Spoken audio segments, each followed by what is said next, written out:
നിങ്ങൾ ജീവിതത്തിൽ ഒറ്റയ്ക്കാണോ? കൂട്ടിന് നിങ്ങൾക്ക് ആളിനെ വേണോ? വേണമെങ്കിൽ പണം നൽകി കൂട്ടുകാരെ വാടകയ്ക്കെടുക്കാം. Paid friendship. മറ്റ് സംസ്ഥാനങ്ങളിൽ ഇത് തരംഗമാണ്. ഏകാന്തതയും തിരക്കേറിയ ജീവിതശൈലിയും വർദ്ധിച്ചു വരുന്ന ഈ പുതിയ കാലത്ത് കമ്പാനിയൻഷിപ്പ് സർവീസസ് അല്ലെങ്കിൽ പണം നൽകി സുഹൃത്തുക്കളെ വാടകയ്ക്ക് എടുക്കുന്ന രീതി നമ്മുടെ രാജ്യത്ത് പ്രചാരം നേടുകയാണ്. ബാഡ്മിന്റൺ കളിക്കാൻ ഒരു പങ്കാളിയെ വേണം. വൈകുന്നേരം പാർക്കിലൂടെ നടക്കുമ്പോൾ സംസാരിക്കാൻ ഒരാള് കൂടെ വേണം. അതോ സിനിമയ്ക്ക് പോകാൻ ഒരു കൂട്ട് വേണം. ഇതിനെല്ലാം പണം നൽകിയാൽ മതി, ആള് വെളിപ്പുറത്ത് വരും.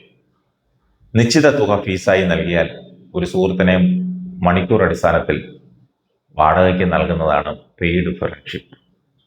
ഇതിൽ ശാരീരികമായ അടുപ്പങ്ങളോ മറ്റ് നിയമവിരുദ്ധമായ കാര്യങ്ങളോ ഉൾപ്പെടുന്നില്ല.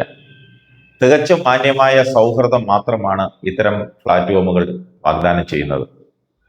മെട്രോ നഗരങ്ങളിൽ ഒറ്റപ്പെട്ട് കഴിയുന്ന യുവാക്കളെയും മക്കൾ വിദേശത്തായത് കാരണം വീട്ടിൽ തനിച്ചായി പോയ പ്രായമായവരുമാണ് ഇത്തരം സേവനങ്ങളുടെ പ്രധാന ഉപഭോക്താക്കൾ. ഒരാൾക്ക് തന്റെ മാനസികമായ സമ്മർദ്ദങ്ങൾ പങ്കുവയ്ക്കുവാനും ഏകാന്തത മാറ്റുവാനും ഇതിലൂടെ സാധിക്കുന്നു. സൗഹൃദത്തിന് ഒരു കച്ചവട സ്വഭാവം കൈവന്നതോടെ ഇതിനായി ഈടാക്കുന്ന തുകയും നിസ്സാരമല്ല. ഒരു ബാഡ്മിന്റൺ പ്ലെയറെ കൂട്ടിന് വിളിക്കാനോ അല്ലെങ്കിൽ ഒരുമിച്ച് വ്യായാമം ചെയ്യാനോ ഒക്കെയായി മണിക്കൂറിന് 100 കണക്കിന് രൂപയാണ് ഈടാക്കുന്നത്. ചില പ്രീമിയം സർവീസുകൾക്ക് മണിക്കൂറിന് 1000 രൂപയ്ക്ക് മുകളിൽ വരെ ഫീസ് നൽകേണ്ടി വരുന്നു. ഉപഭോക്താവിന്റെ താല്പര്യങ്ങൾക്കും ആവശ്യങ്ങൾക്കും അനുസരിച്ചുള്ള വ്യക്തികളെ തിരഞ്ഞെടുക്കാനുള്ള സൗകര്യവും ഇത്തരം ഏജൻസികൾ നൽകുന്നു. വെറുതെ സംസാരിച്ചിരിക്കാൻ മാത്രമായി ആളുകളെ വാടകയ്ക്കെടുക്കുന്നവരുടെ എണ്ണം ഇന്ത്യയിൽ വർദ്ധിച്ചു വരികയാണെന്നാണ് പല റിപ്പോർട്ടുകളും സൂചിപ്പിക്കുന്നത്. സോഷ്യൽ മീഡിയയിലൂടെ ആയിരക്കണക്കിന് സുഹൃത്തുക്കൾ ഉണ്ടെങ്കിലും യഥാർത്ഥ ജീവിതത്തിൽ സംസാരിക്കാൻ ആരുമില്ലാത്ത അവസ്ഥയാണ് പലരെയും ഇത്തരം സേവനങ്ങളിലേക്ക് നയിക്കുന്നത്.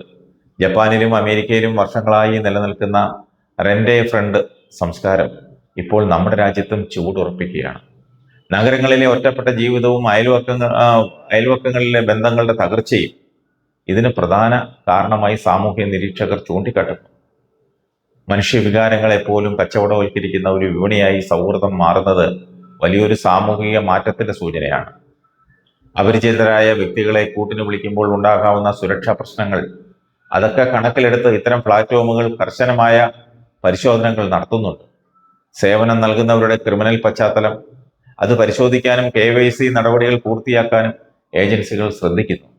എങ്കിലും ഇത്തരം ബന്ധങ്ങൾ എത്രത്തോളം ആത്മാർത്ഥമായിരിക്കുമെന്ന ചോദ്യം ബാക്കിയാവുന്നു. പണം തീരുന്നതോടെ അവസാനിക്കുന്ന ഈ സൗഹൃദങ്ങൾ മനുഷ്യരിലെ ഏകാന്തതയ്ക്ക് ശാശ്വത പരിഹാരമാകുമോ അതോ വ്യക്തികളെ കൂടുതൽ ഒറ്റപ്പെടുത്തുമോ എന്ന കാര്യത്തിൽ വലിയ തർക്കങ്ങൾ നടക്കുന്നുണ്ട്. ഏതായാലും നമ്മുടെ കൊച്ചു സാംസ്കാരിക കേരളവും ഇക്കാര്യത്തിൽ അന്താരാഷ്ട്ര നിലവാരത്തിലേക്ക് ചുവടുവയ്ക്കുകയാണ്.